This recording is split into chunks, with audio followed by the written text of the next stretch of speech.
1절을 보시면 11장 1절 11장은 베드로의 변명과 안디옥 교회 설립의 내용이 나와 있습니다.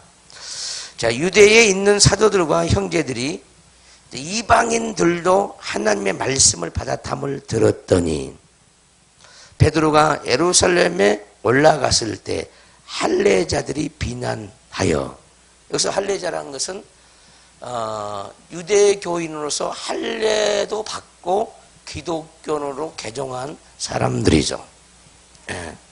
어떻게 유대인들이 이방인과 어울릴 수 있느냐, 어떻게 복음을 이방인들에게 전할 수 있느냐, 이 부분에 대해서 이제 베드로를 비판하고 비난하고 있죠.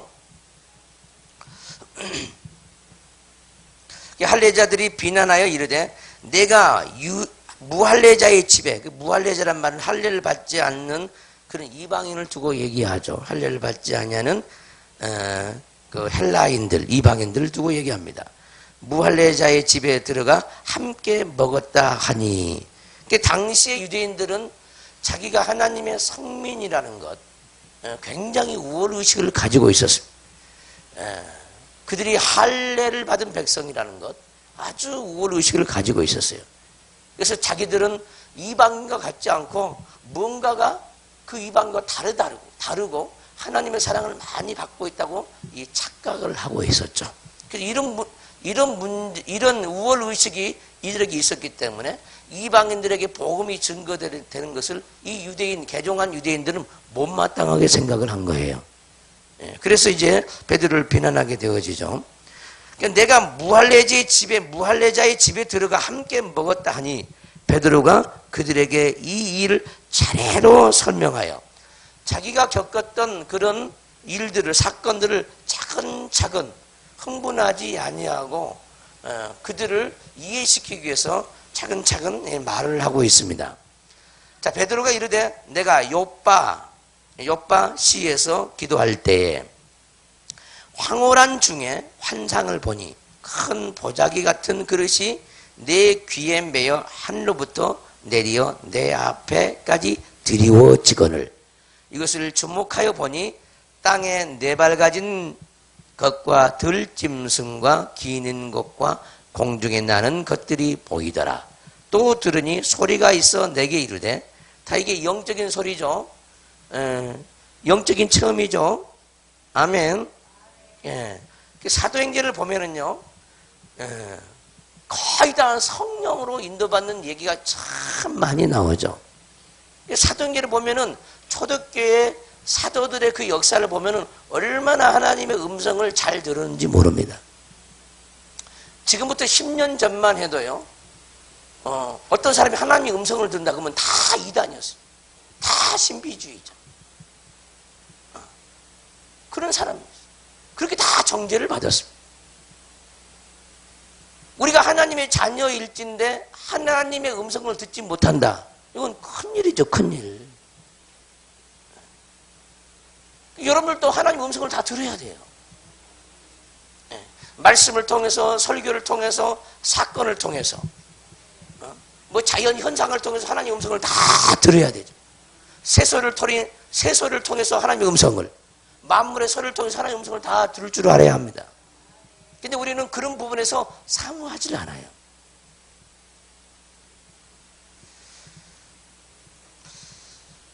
하나님의 음성 듣기를 사모하시기를 바랍니다.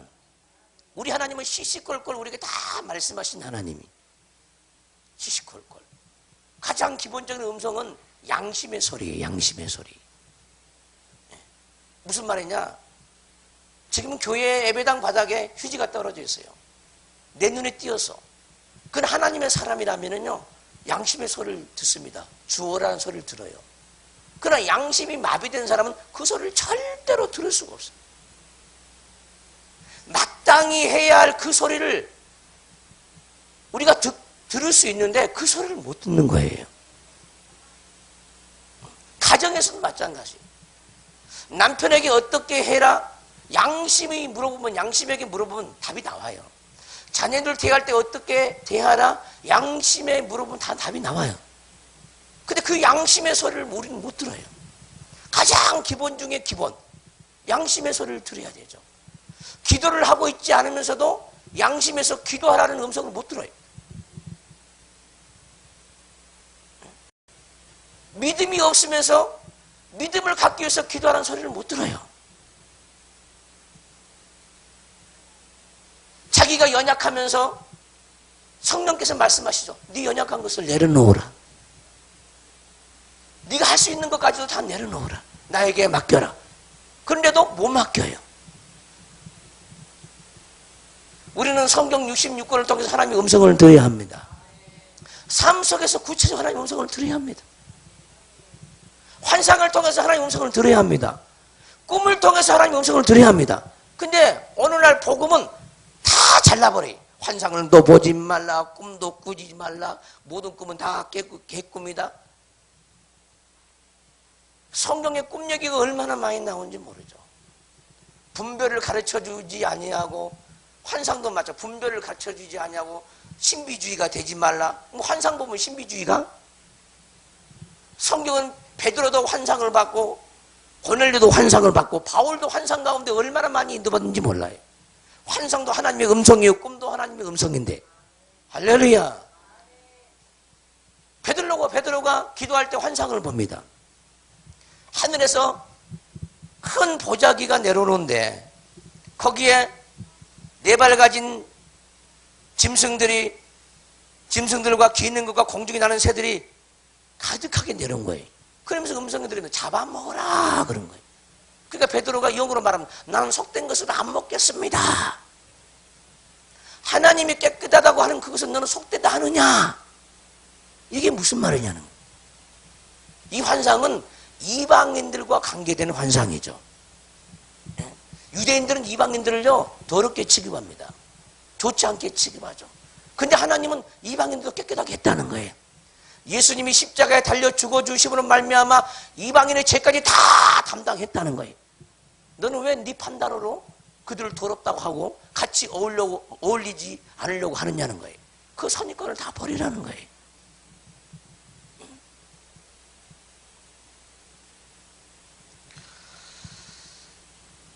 음성을 듣습니다.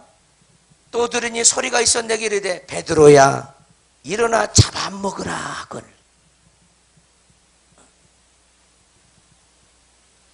내가 이르되 주님 그럴 수 없나이다. 속되거나 깨끗하지 아니한 것은 결코 내 입에 들어간 일이 없나이다. 이게 하나님이 명령하는데 그 명령을 우리는 받들어야 되잖아. 근데 베드로도 나름대로 대단하잖아요. 주님이 말씀하면은 그냥 아멘 해야 돼. 근데 아멘 해야 되잖아. 하나님이 어떤 하나님인데? 에? 우리가 먹어서는 안 될 것을 잡아먹으러 하겠습니까? 그분이 어떤 하나님인데? 근데 자기 의의를 드러내는 거, 자기 의의. 율법적인 의의. 속된 것을 안 먹겠습니다. 이런다는 거예요.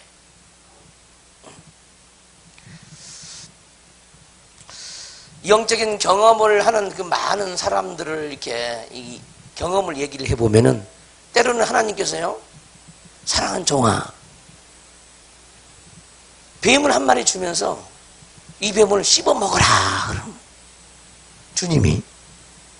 그러면 우리 영이요, 그것을 막 씹어 먹습니다. 근데 그 뱀이 어떤 뱀이냐? 사단의 뱀이야. 사단의 뱀. 우리는 악의 영들을 다 영적으로 생명의 능력으로 씹어서 삼켜 먹어버릴 수 있어야 됩니다. 그러면 영이 그걸 씹어 먹는 거예요.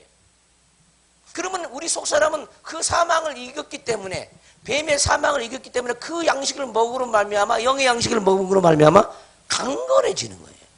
근데 우리는 아버지 뱀을 씹어 먹을 수 있는 그런 믿음을 내게 주세요. 어떠한 사망의 세력이라도 내가 씹어 먹을 수 있는 그 하나님의 생명의 능력을 내게 해주세요. 이렇게 기도를 해야 되는데 우리의 선입견은 뭐예요? 어떻게 생각합니까? 나 징그러운 건 안 먹어요. 따라서 해봐. 나 징그러운 건 안 먹어요. 그렇게 더러운 걸 내가 어떻게 잡아먹어요? 이런다는 거예요.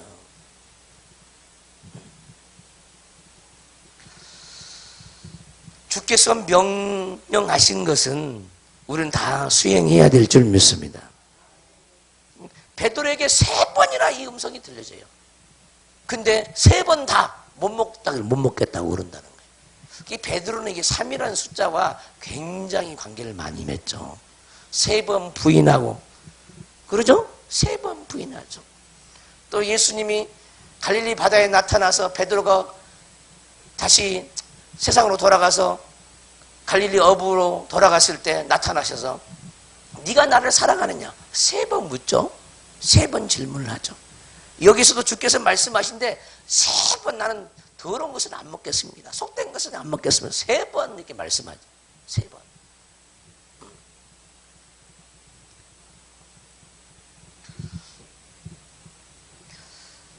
9절을 보시면 또 하늘로부터 두 번째 소리 있어 내게 이르되 하나님이 깨끗하게 하신 것을 내가 속되다고 하지 말라 하더라.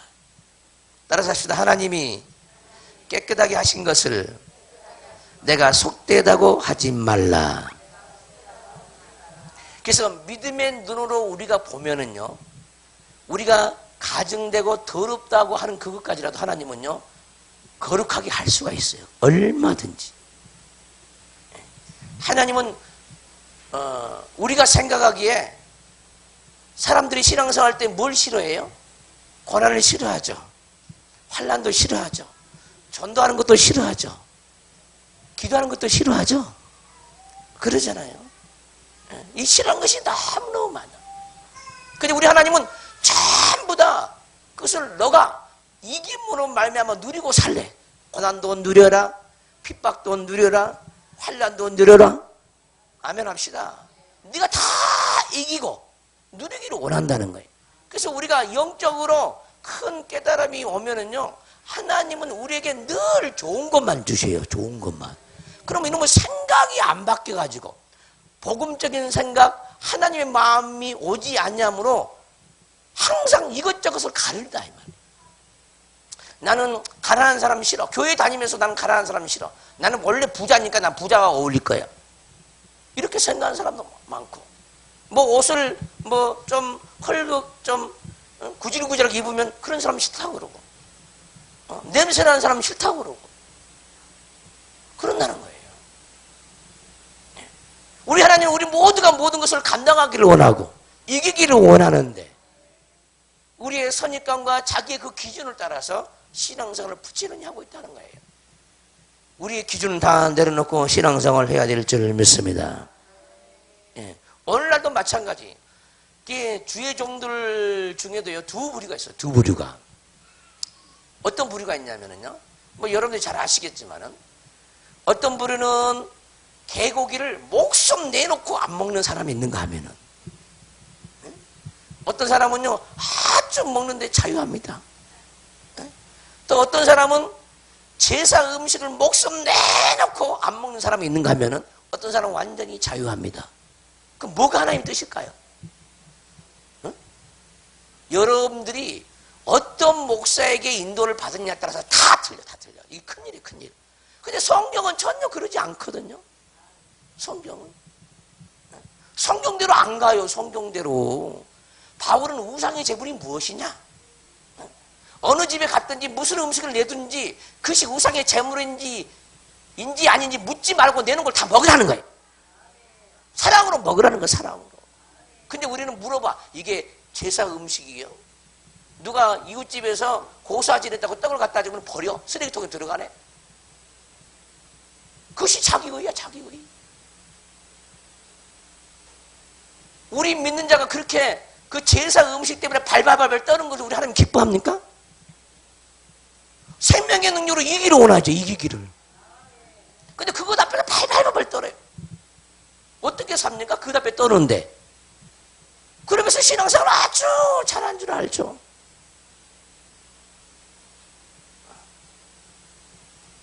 부처성 앞에서 벌벌 떨면 되겠습니까? 부적 앞에서 벌벌 떨면 되겠습니까?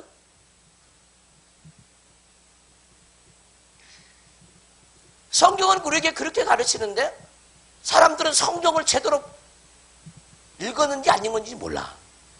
성경대로 안 가죠. 성경대로. 성경의 모든 말씀은요, 어느 민족 누구에게나 주신 말씀이에요. 개고기를 먹는 사람들은 뭐 한국인과 몇 사람 있습니까? 몇 민족이 있습니까? 사도행전에 목매어 죽인 것을 먹지 말라 그러니까 그 목매어 죽인 것을 개고기라고 그러죠. 개고기. 개고기. 그렇게 해석을 하는 거죠. 그것이 임의적으로 해석한 거, 임의적으로. 그러면은 개고기를 먹는 한국 사람만 정죄받고 그 말씀은 그 말씀은 개고기를 안 먹는 다른 민족에게는 저절로 그냥 이루어진 거예요. 그게 저절로 이루어지는 거냐고. 그게 한국 사람만 정죄하기 위해서 그 말씀이 있냐고. 한국 사람만 고치기 위해서 그 말씀이 있냐고. 그 말씀을 왜 미국인은 못 고치냐고. 진리는 보편다당이에요. 누구나 적용되지 않으면 진리가 아니야. 누구나 적용되지 않냐면은 미국인도 목매어 죽은 것을 먹지 말아야 되고 한국인도 목매어 죽은 것을 먹지 말아야 돼. 근데 미국인들은 아예 안 먹으니까 그 말씀을 이루느냐? 그게 아니라니까. 그게 아니에요. 여러분들이 개고기를 안 먹었다고 해서 그 말씀을 이루느냐? 그게 아니에요. 그 말씀은 그런 뜻이 아닌 거예요. 목매어 죽인 고기라는 것은 짐승을 잡을 때 목을 매 죽였다는 것은 피를 뽑지 않았다는 거예요. 그 피가 뭐냐? 구약 사람들이 제사를 지낼 때는 반드시 피를 다 쏟아버리고 번제단 위에 올려놓습니다. 그 피가 뭐냐? 다 죄악의 피야. 죄악의 피. 그래서 그때 목매어 죽인 고기라는 것은 무엇을 의미하냐면 영의 양식을 의미합니다. 우리가 먹는, 우리 영혼이 먹는 영의 양식을 얘기하는 거예요. 그러니까 보세요. 우리 속에서 사망의 피를 제거하지 않고 여러분들이 다른 사람에게 말씀을 증거하면은 목매어 죽은 고기를, 영의 양식을 제공하는 것과 똑같아요. 자, 무슨 말이냐? 여러분들이 혈기가 가득해요. 혈기가 가득한 가운데요, 설교한답시고 우리는 혈기를 죽여야 됩니다. 다른 설교를 해요. 그러면 이게 뭐냐? 목매어 죽은 고기를 먹이는 거 똑같아요. 자기 속에는 그 혈기라는 사망의 피가 있어. 그 피를 다 뽑고 자기가 존재가 바뀌어져서 우리는 혈기를 죽여야 됩니다. 이렇게 하고 말씀을 증거해야 되는데 자기도 사망의 피가 있는 상태에서 사람들에게 복음을 증거해봤자 다른 사람들에게 독을 공급하는 거예요. 다른 사람을 죽이는 경우에 죽인다는 거예요. 자, 이해가 되십니까? 무슨 말인지. 여러분 속이나 제 속이나 사망의 피가 없는 사람이 한 사람도 없어요. 그 피를 제거하고 영의 양식을 주라는 거예요. 그 피를 제거하지 아니한 상태에서 우리 입에서 나가는 그 죄악의 흐름을 따라서 영적인 더러운 것이 나갔을 때는 목매어 죽은 것을 영혼들에게 먹이는 효과가 똑같이 나타난다는 거예요. 그래서 우리는 성경을 오해하지 말아야 합니다. 얼마나 자기 나름대로 기준이 많은지 몰라요. 성경에요, 돼지고기는 먹지 말라 그랬어요. 그러니까 어떤 사람은요, 돼지고기 안 먹어요. 영감 떨어진다는 거예요. 영감. 근데 또 평신들은 교회에서 먹여요. 교회 식당에서 평신들은 돼지고기를 먹여요. 그러면 먹으려면 똑같이 안 먹든지, 먹으려면 똑같이 먹고, 뭐 안 먹으려면 똑같이 안 먹든지. 근데 목회자는 안 먹고 성도들은 먹어요. 어떤 교회가 그런 교회가 있다니까. 무슨 말인지 알겠어요? 자기가 그렇게 얘기해놓고 자기는 안 먹는데 성도들은 먹어도 괜찮대. 무슨 말인지 아세요? 목사는 먹으면 안 되고 성도들은 먹어도 되고. 이런 경우가 어디 있냐고. 무슨 말이냐? 목사는 개고기 먹어서 영감 떨어지면 안 되고 성도들은 영감 떨어져도 되고, 이런 말이 돼버리잖아. 이건 완전히 외식이죠, 외식. 이런 경우가 어디 있어? 그럼 목사는 먹으면 죄고 성도들은 안 먹어도 죄가 안 되고? 이게 무슨 말입니까, 이게? 누구는 죄를 지어도 되고 누구는 죄를 안 져야 되고 이럽니까? 그게 아니거든요. 이런 얘기를 복음도 아닌 복음을 얘기를 한다. 이게 무슨 말인지 모른다는 거예요. 자, 봅시다. 오늘 여러분들이 설교를 듣습니다. 설교를 들어요. 자, 대세김질 할 수 있는 고기를 먹으래. 이 말은 무슨 말이냐? 말씀을 들을 때 여러분들이 늘 묵상하고 대세김질 할 수 있는 말씀을 먹으란 말이에요, 그게. 만약에 돼지고기란 말은 무슨 말이냐? 돼지고기를 먹지 말란 말은 무슨 말이냐? 말씀을 들을 때 혼적인 욕심의 양식으로 먹을 때 돼지고기를 먹는 겁니다. 이해가 됩니까? 무슨 말인지? 그런 이야기죠. 그런 이야기. 만약에 여러분들이 말씀을 들을 때 육신의 유익을 위해서 말씀을 들어요. 육신의 욕망을 위해서 자기 배를 채우기 위해서 말씀을 들어. 그러면 돼지고기 먹은 거야. 그거 자체가. 하나님의 말씀은 영적인 거거든요. 영적인 거. 근데 사람들은 성경 말씀을 문자적으로 이해하는 거예요. 문자적으로. 그 문자 그대로를 실천하려고 한다는 거예요. 실천하려고. 그게 만약 누구냐? 유대인들이에요. 유대인들. 예수님이 유대인들을 대할 때 어떻게 대했습니까? 화 있을진저 화 있을진저 외식하는 서기관과 바리새인들이요. 말씀은 그대로를 문자적으로 지키는 거야. 문자적으로. 그리고 하나님을 경외한다는 거 자기들은. 근데 하나님은 그것이 문자적인 뜻이 아니라 영적인 거예요. 영적인 것. 할렐루야. 우리는 하나님의 말씀을 볼 때 영의 눈이 열려야 돼요. 그러지 않으면 다 망해버리고 말아요. 또 구약의 말씀에 이런 것이 있어요. 비닐이 있는 고기는 먹고 비닐이 없는 것은 먹지 말라고 그래요. 그러면 우리 같은 경우는 그 말씀 그대로 실천하려면 어떻게 되냐? 우리는 갈치도 먹지 말아야 돼. 문어도 먹지 말아야 돼. 낙지도 먹지 말아야 돼. 아무튼 비닐이 없는 거 먹으면 절대 안 돼. 근데 사람들이 그 말씀이 무슨 뜻인지 모른다. 무슨 뜻인지. 자, 비닐이 있는 고기를 먹으라는 것은 무슨 말이냐면은, 자, 고기에 등이나 배에 비닐이 있잖아요. 이렇게 비닐이 다 덮여져 있잖아요. 자, 비닐이 있는 고기를 먹으란 말은 무슨 말이냐? 그 비닐은 외부의 공격으로부터 자기 몸을 지키는 보호 역할을 합니다. 할렐루야. 그러면은 비닐이 있는 고기는 무엇을 얘기하냐? 나를 지키고 보호해 줄 수 있는 말씀을 얘기하는 거예요. 말씀. 그런 말씀을 먹으라는 거예요. 그러니까 말씀을 듣기는 듣는데 영적으로 자기를 무장해 주지 않고 영적으로 자기 영혼을 지킬 만한 그런 말씀이 아닌 말씀을 듣는 것은 뭐냐? 참보다 비닐 없는 고기를 먹은 거예요. 그거 다 회개 다 해야 돼. 한 길에 듣고 한 길에 흘려버린 이 죄 다 회개해야 합니다. 여러분들의 영혼이 무장되지 않고 말씀을 들은 그 죄들 다 회개해야 됩니다. 자기 영혼을 지킬 수 있는 비닐로서 갑옷을 입어야 돼요. 영적인 갑옷을 입을 수 있는 말씀을 들어야 되는 거예요. 그렇게 듣지 못하고 무방비 상태로 말씀을 들어요. 자기를 지키고 보호 역할을 할 수 있는 그런 말씀을 듣는 게 아니라 그냥 듣고 끝내는 거예요. 듣고 끝내는 거예요. 되새김질 하지 않는 게 죄고요. 아멘 합시다. 자기 영혼의 무장을 위해서 말씀을 듣지 않는 게 죄야. 다 그것이 뭐냐? 돼지고기 먹은 거고 목매어 죽인 것을 먹인 거고 비닐 없는 고기 다 먹은 거예요. 그게. 성경은요 영적인 말씀이라니까요. 영적인 말씀. 근데 이것을 어떻게 아느냐? 하나님께 기도해서 영감을 받아야 아는 거예요. 이게 무슨 뜻이냐고 물어야 아는 거예요. 물어야. 그래 하나님이 계시를 해주고 가르쳐주는 거예요. 근데 사람들은 묻지 않고요 기록된 말씀을 실천하려고 덤벼요. 실천하려고. 우리의 힘씀과 애씀과 노력으로요 구원받는 게 아무것도 없어요. 오직 은혜로만 구원이 은혜로만. 할렐루야. 이 말씀을 크게 깨닫기를 주임으로 축원합니다.